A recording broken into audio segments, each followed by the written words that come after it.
pavement on the south side of the bridge and, did deliberately strike into numerous individuals, leaving them on the ground before crashing in at the north end of the bridge. As I walked up the bridge onto the bridge where it happened, there was a lady in a pool of her own blood, just against some postcards. There was another lady next to her who was injured, and as I looked towards Big Ben, there was a lady in the road. There was about 3 people sitting up against the bridge being looked after, and it's something you just don't expect to see in London. It's quite shocking, actually. And inside the perimeter of the Parliament grounds, more casualties. A policeman had apparently been stabbed by a man who'd managed to get through the entrance. I saw a man sort of force his way through, and he attacked one police officer. The police officer went down under his attack, and another police officer came to his aid, and that's when the assailant got up, and he had his arm outstretched, and he had something in his hand, which I'm guessing was a knife. The next thing I heard was, like, within seconds, a sound of gunfire, and that was obviously when you realised something very, very serious was happening. The man who'd allegedly carried out the attack had been shot dead. Inside the chamber of the House of Commons, MPs who'd been gathering to vote were told not to move as the incident unfolded. But at the moment, the very clear advice from the police and the Director of Security in the House is that we should remain under suspension and that the chamber should remain in lockdown until we receive advice that it is safe to go back to normal procedures. Doctors are saying at least one person has been killed in this attack and several others have been injured.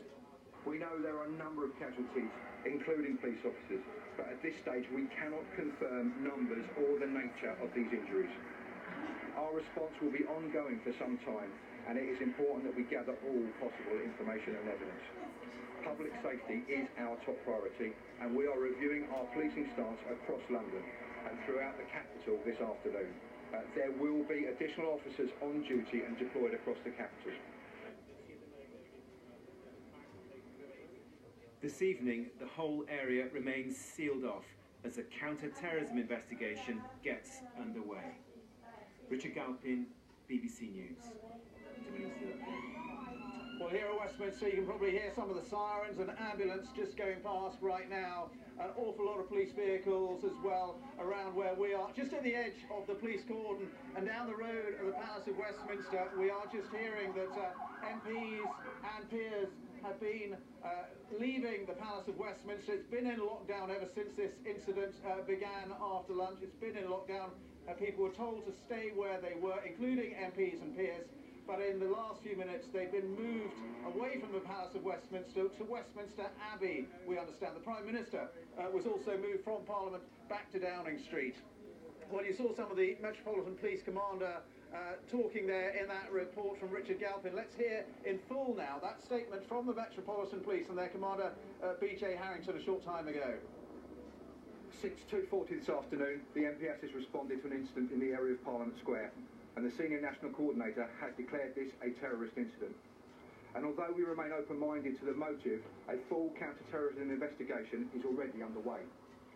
This is led by the Met's Counter-Terrorism Command. At this stage, I will confirm what we know has happened, but I will not speculate. We received a number of different reports, which included a person in the river, a car in collision with pedestrians, and a man armed with a knife. Officers were already in that location as part of routine policing, but immediately additional officers were sent to the scene, and that included firearms officers. We are working closely with the London Ambulance Service and the London Fire Brigade. I'd like to repeat our request for the public to avoid the following areas: Parliament Square, Whitehall, Westminster Bridge, Lambeth Bridge, Victoria Street up to the junction with Broadway, and the Victoria Embankment up to Embankment Tube Station. This is to allow emergency services to deal with this ongoing incident. There is an ongoing investigation being led by the Counter-Terrorism Command, and we would ask anybody who has images or film of the incident to pass those to the police.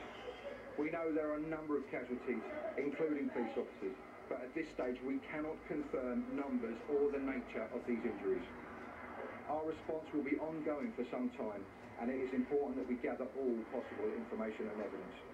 Public safety is our top priority, and we are reviewing our policing stance across London and throughout the capital this afternoon.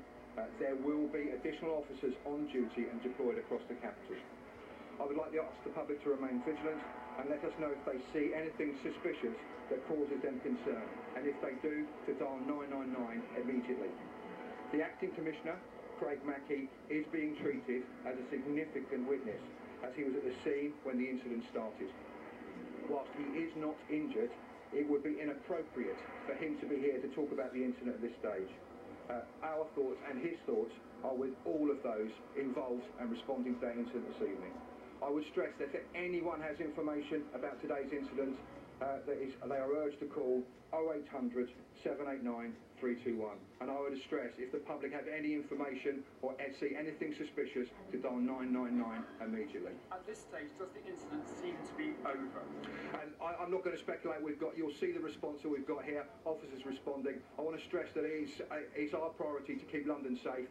People going home this evening will see additional officers deployed, both armed and unarmed, across London in order to achieve that aim. Shots fired. And I've told you what information I have, and we will continue to keep you updated as we find things out. I'm not prepared to speculate. So BJ Harrington there of New Scotland Yard with Metropolitan Police giving that latest press briefing to reporters. Let's go straight to Daniel Sanford, our Home Affairs correspondent, who's at Scotland Yard. What are you hearing, Daniel, about the events today? Well, we're starting to get a picture of what may have happened from talking to eyewitnesses here at Scotland Yard, which is only 100 metres from the heart of the incident. It sounds as if a vehicle drove over Westminster Bridge at high speed, knocking people down. We've had eyewitnesses describing to us possibly 8 people lying on Westminster Bridge. Somebody somehow ended up actually in the River Thames itself, possibly as part of that incident. A vehicle then seems to have run itself up against the Palace of Westminster, and we're hearing reports of 2 different possible assailants.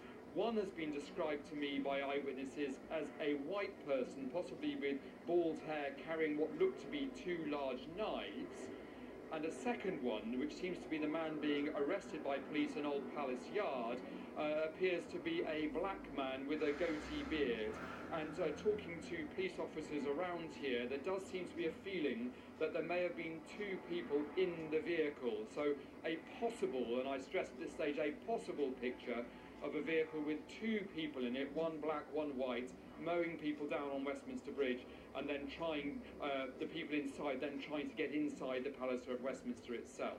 I've also heard very, very powerful accounts from an MP who was in the Palace of Westminster at the time, trying to